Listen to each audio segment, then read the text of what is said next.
Texas, celebrated as the beating heart of the American dream, draws millions with its glittering skylines, country melodies, and endless highways stretching beneath wide blue skies. But behind the polished image of cities like Austin and Dallas lies a stark contradiction. Under neon lights and towering glass, families without shelter huddled beneath overpasses, invisible to the world rushing past. Beyond the city limits, peaceful rivers like the Guadalupe turned deadly as floods swallowed homes and claimed lives.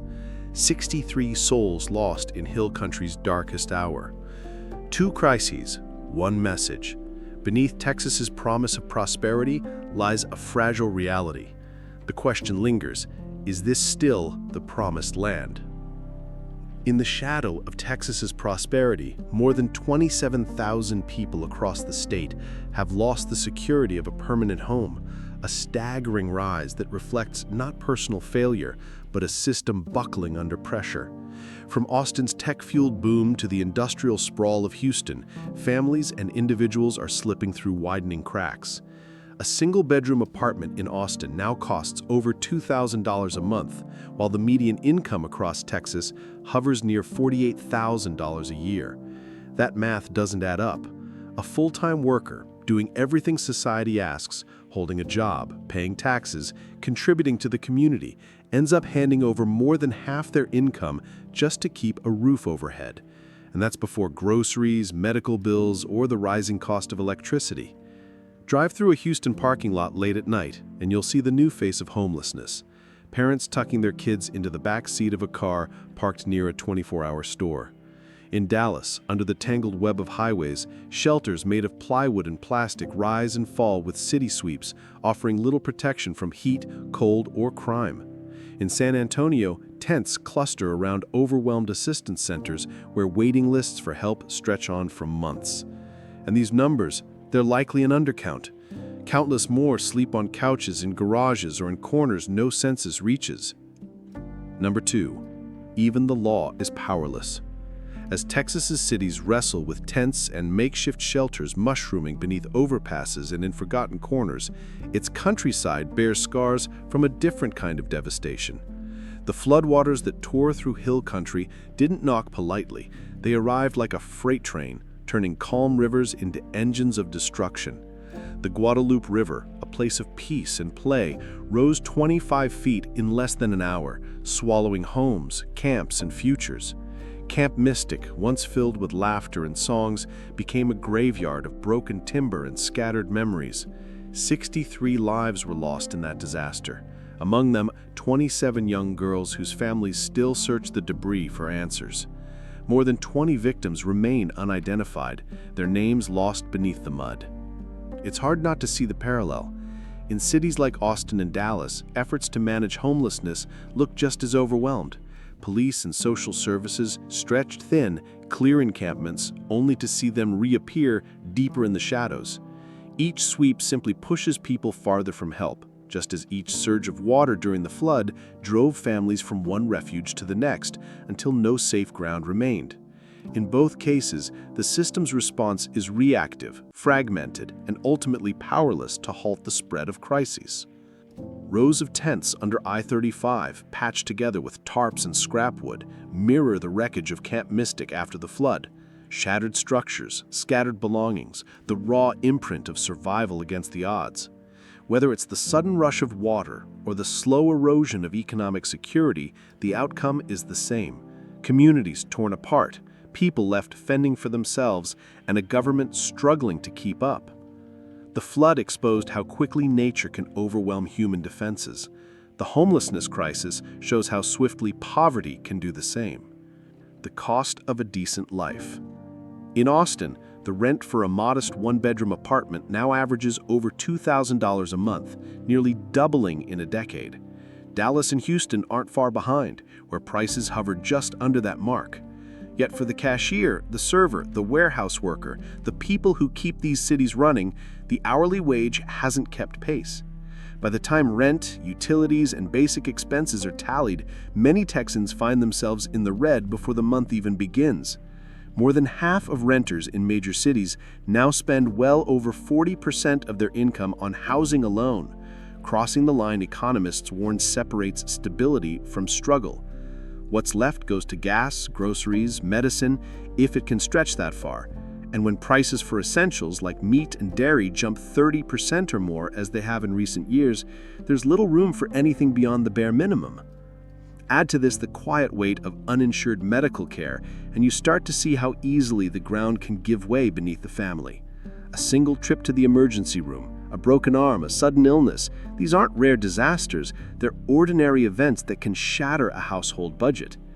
And when natural disasters strike, storms, floods, fires, they drive costs even higher, as rebuilding takes priority and drives up rents, insurance premiums, and supply prices. Once places like San Antonio offered a refuge from soaring housing costs, but now even here, rents have surged.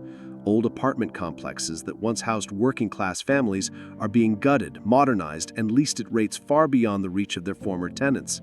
The choices left behind are grim: split a tiny space with strangers, sleep in a car, or patch together nights on a friend's couch.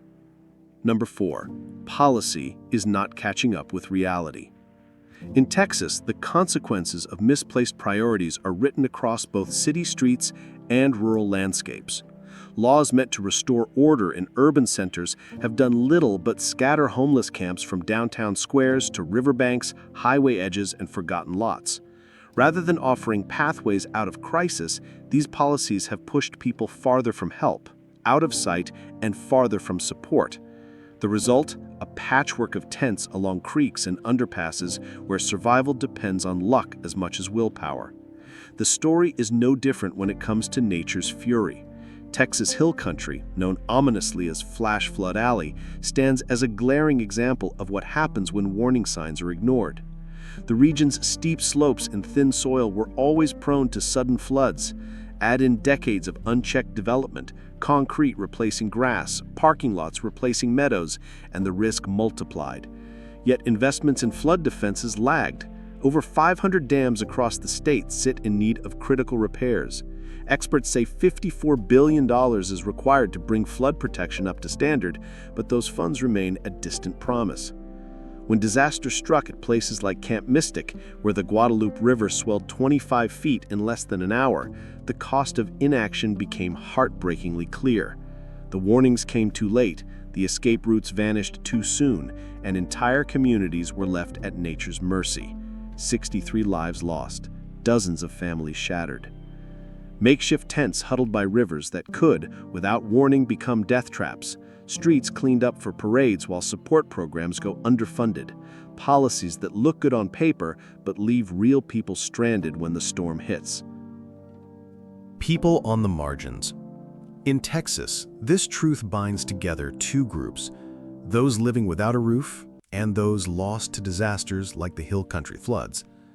Both become invisible in the eyes of the system, not out of malice, but because our structures aren't built to see them. Consider the homeless who build shelters from tarp and scrap wood behind shopping centers, or park their aging RVs on the edge of forgotten lots.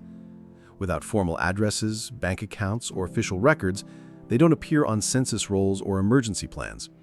They move quietly at dawn, packing their lives into plastic bags, trying to stay ahead of eviction notices and city sweeps. Every day begins with uncertainty: where to go, how to stay safe, whether anyone will help if help is needed. First responders comb the wreckage of homes and camps along the swollen Guadalupe River. They search for the missing, campers, travelers, people whose names were never on any list. Among the dead, 18 adults and 5 children still unnamed, their identities washed away with the rising waters. Families wait, desperate for word, trapped in a cruel limbo between hope and grief. The homeless and the uncounted flood victims share the same fate, forgotten until tragedy forces their stories into view.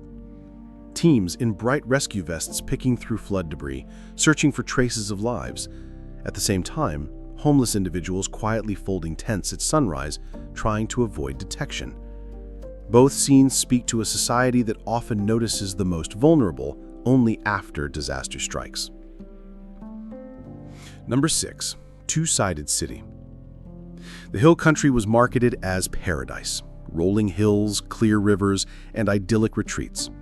Tourists flocked to its trails and riverbanks, drawn by glossy brochures promising peace and adventure. But when the floods came, that same landscape turned deadly. The Guadalupe River, once a backdrop for family vacations and Instagram posts, became a raging force that tore through camps and homes, leaving behind shattered lives and wreckage. The illusion of safety disappeared in minutes. The urban contrast is just as jarring. As gentrification sweeps through places like East Austin, Deep Ellum in Dallas, and Midtown Houston, longtime residents are priced out, their communities erased to make room for high-rises and boutique shops. Property values have soared, doubling in some neighborhoods over the last decade, but at what cost? The people who gave these places their soul, the artists, workers, and families, find themselves pushed farther out, away from the city centers they once called home. And during festivals or major events, when cities spend millions to polish sidewalks and plant flowers for visitors, the homeless encampments are swept away, only to re-emerge later with fewer resources and greater hardship. It's a cycle that repeats, because what lies beneath the image is never truly addressed. In Texas, hardship has become part of the show.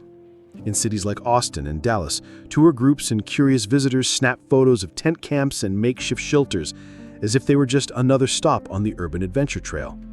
The same happens in rural Texas, where visitors once drawn to hill country's scenic rivers now stand at the edges of flood-wrecked communities, capturing images of toppled homes and splintered bridges. What was once a call for help becomes instead a backdrop for fascination. The hill country floods inflicted more than $10 billion in damage, a blow felt across insurance markets, energy systems, and agriculture, from cotton fields to cattle ranches. Rebuilding doesn't come cheap, and neither does recovery from years of neglect. Texas has over 500 dams in need of repairs, requiring at least $1.5 billion, funds that could have saved billions more in avoided damage. Experts remind us, every dollar spent preparing for disaster saves 6 in cleanup, but preparation rarely makes headlines. The same pattern haunts the homelessness crisis. Instead of real solutions, the focus too often lands on the surface, the spectacle of suffering, while the root causes remain ignored. Number 8. The answer is not just in the government.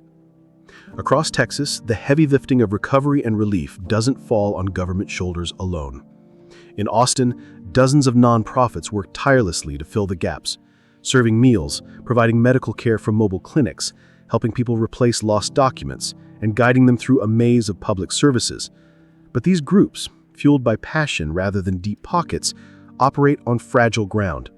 Donations ebb and flow, volunteers come and go, and while the need grows, food pantry lines stretch longer, calls for housing assistance flood in, the resources don't keep pace. In cities like Dallas and Houston, housing programs designed to help people transition off the streets hit dead ends. Many who qualify for help can't find landlords willing to take a chance on them. Past credit issues, complex rental histories, or simple prejudice block the way. Communities, too, are divided. Some call for compassion, investment, and long-term solutions that restore dignity and stability. Others demand stricter enforcement, more policing, and the relocation of camps away from their neighborhoods. In the end, the solution won't come from one source. It will take coordination, shared purpose, and the courage to see these crises not as someone else's problem, but as challenges that shape the future of Texas itself.